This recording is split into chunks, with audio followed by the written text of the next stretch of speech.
He's a punk, he's a dog, he's a pig, he's a con, a bullshit artist, a mutt. Well, he's not the brightest bulb on the planet. I mean, I've been watching him over the years, and I like his acting. But, you know, in terms of when I watch him doing interviews and various other things, we're not dealing with Albert Einstein.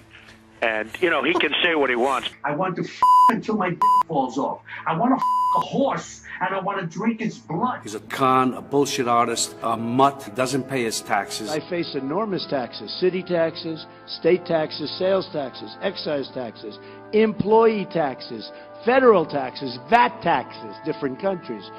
It's my job to minimize the overall tax burden to the greatest extent possible, which allows me to reinvest in neighborhoods, in workers, and build amazing properties which fuel tremendous growth in their communities. It's an embarrassment to this country. It makes me so angry that this country has gotten to this point, that this fool, this bozo, has wound up where he has. Trump has stood consistently and alone against the establishment for decades. Trump's stand has been in opposition to unfair trade that is taking our jobs and destroying our economy.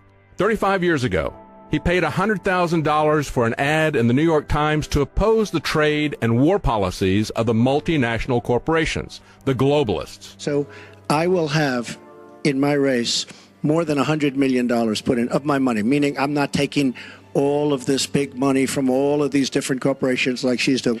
I asked Hillary, why doesn't she make $250 million by being in office? She used the power of her office to make a lot of money. Why isn't she funding, not for $100 million, but why don't you put 10 or 20 or 25 or $30 million into your own campaign? It's $30 million less for special interests that will tell you exactly what to do.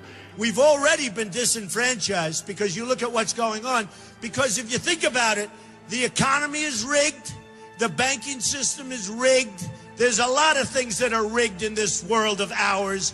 And that's why a lot of you haven't had an effective wage increase in 20 years, folks, and we're going to change it. It helps if you have a billionaire who doesn't need the money of the multinational corporate donors, and he's willing to fight. He has opposed the Republican orthodoxy of so-called free trade and of being the world's policeman, and he has said it to their face.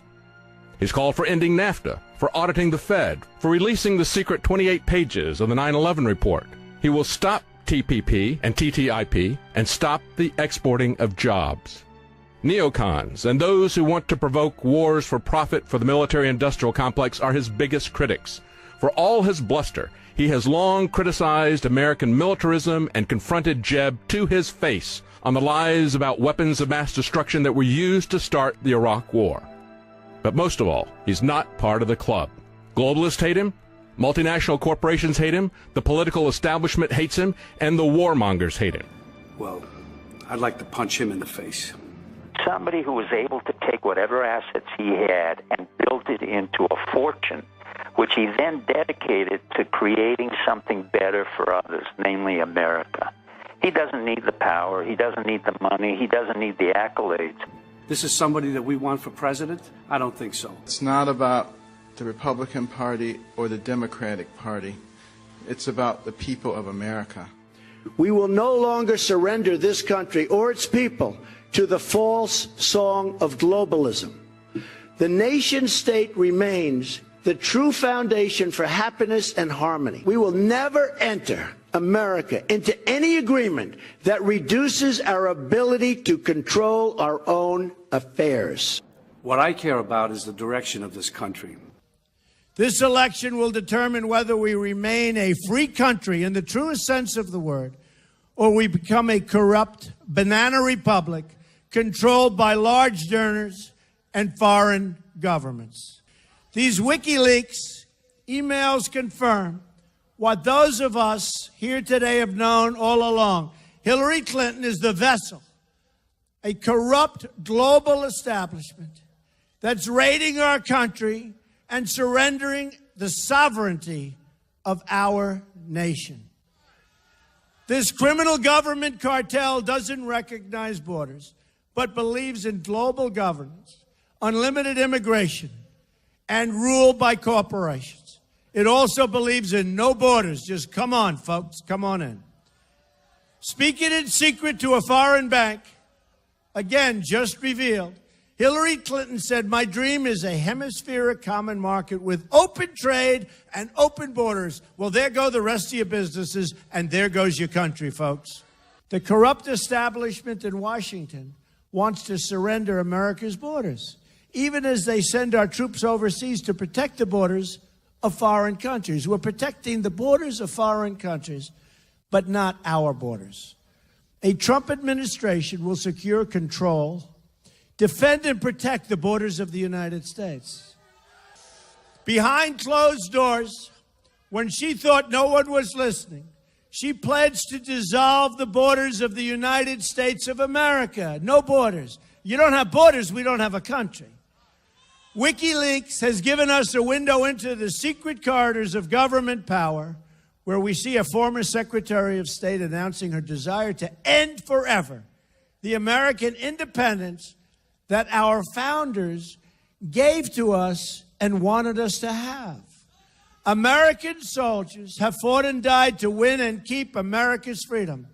And now Hillary Clinton wants to surrender that freedom to these open borders, open trade, and a world government. And by the way, we want a government for the United States. We're very happy with it. Today we learned, amazingly, that the Department of Justice fed information to the Clinton campaign about the email investigation. Rudy Giuliani said it. This is collusion and corruption of the highest order, and is one more reason why I ask my Attorney General, I will ask, to appoint a special prosecutor. We have to investigate the investigation. This was a disgrace. This was a disgrace. Hillary bleached and deleted 33,000 emails after congressional subpoenas. Can you imagine that? They got a subpoena from the United States Congress, and then they deleted everything. If you did that in private life, you go to jail. And then destroyed her phones, some with a hammer. Boom. Anybody destroy your phones before with a hammer? Anybody? First, Hillary Clinton said this, remember? I did not email any classified material to anyone on my email. There is no classified material. Was that true? There was classified material emailed. I did not send or receive any information that was marked classified at the time. 110 emails in 52 email chains have been determined by the owning agency to contain classified information at the time they were sent or received. Everything that could be in any way connected to work is now in the possession of the State Department. No, we found work-related emails, thousands, that were not returned.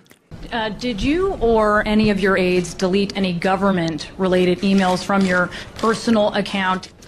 We did not. There's no doubt that there were work-related emails that were removed electronically from the email system. Classified material has a header which says top secret, secret, confidential. One of her assistants at the Department of State talking about how they didn't have a secure machine or something like that. And so she told him, well, if you can't fix it, just send it without the headers. She said send it without the strictly classification markings off of it. And use your home fax. Off. Right. That shows a willingness to expose national security secrets to a non-secure venue. That shows intent. And again, espionage, the failure to secure state secrets. Hillary Clinton says that she can't remember what a C in bracket stands for. See, that's her signature, Clinton, with the C in bracket right there. Some of the state secrets that she revealed use the proper true names of American intelligence agents operating undercover in the Middle East. When they lost their covers, they ran for their lives, and some of them didn't run fast enough and lost their lives. What I'm very, very worried about is the direction of this country, that it might go in the wrong direction. We need major surgery. This country needs major surgery. Are you the surgeon? I think I do a fantastic job, but I really would prefer not doing it. And I know people have talked to you about whether or not you want to run. Would you ever? I just probably wouldn't do it, Oprah. I probably wouldn't, but I do get tired of seeing what's happening with this country. And if it got so bad, I would never want to rule it out totally, because I really am tired of seeing what's happening with this country, how we're really making other people live like kings and we're not. I know from a common sense financial standpoint that something has to burst. When a country is losing billions and billions and billions of dollars a year, and when other countries are making hundreds of billions of dollars, something is going to burst. I think people are tired of seeing the United States ripped off, and I can't promise you everything, but I can tell you one thing: this country would make one hell of a lot of money from those people that for 25 years have taken advantage. It wouldn't be the way it's been, believe me. I've decided to do something about it. I couldn't stand to see what was happening to our great country. I've committed to a truly more powerful military, one prepared and equipped to stand up to any and all of our foes. When we draw a line in the sand, it needs to mean something to all, especially our enemies. I've released a tax plan that gives the middle class and those with lower incomes a chance to keep more of what they earn, while restructuring how the richest Americans will be paying taxes.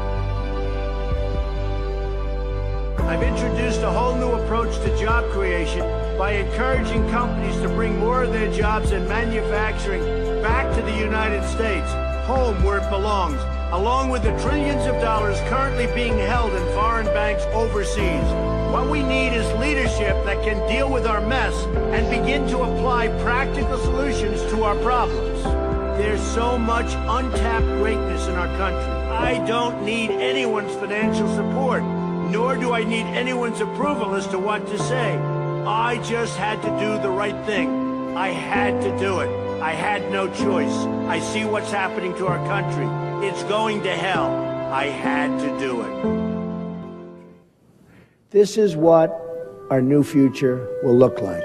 I'm going to lower your taxes very, very substantially. I'm going to get rid of massive amounts of unnecessary regulation. All of these regulations on your business and in your life. I'm going to unleash American energy. I'm going to repeal and replace Obamacare. I'm going to appoint justices of the Supreme Court who will follow the Constitution.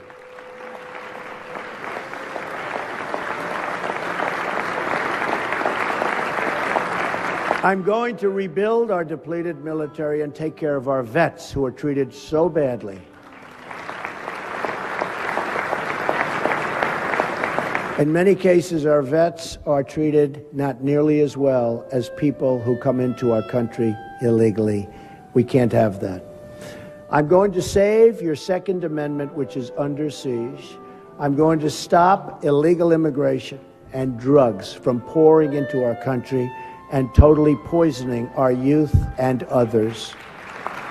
It's a tremendous problem. And yes, we will build the wall. The wall will be built. Mexico, by the way, we look at the trade deficit we have with Mexico. It's massive. The wall is peanuts compared to what we're talking about. And I'm going to renegotiate our disastrous trade deals, especially NAFTA. And we will only make great trade deals that put the American worker first and put the American worker back to work.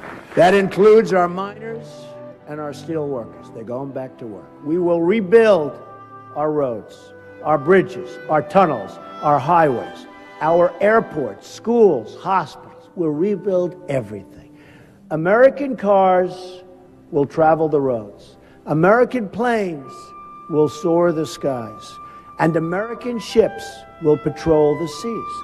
American steel will send new skyscrapers into the clouds. American hands will rebuild this nation. And American energy, harvested from American sources, will power this nation. American workers will be hired to do the job. We will put new American metal and new American steel into the spine of this country. Jobs will return, incomes will rise, new factories will come rushing back to our shores. We will make America wealthy again. We will make America strong again. and we will make America great again. Thank you very much. God bless you. Thank you. Thank you very much. Thank you. If you care about your future, vote for it.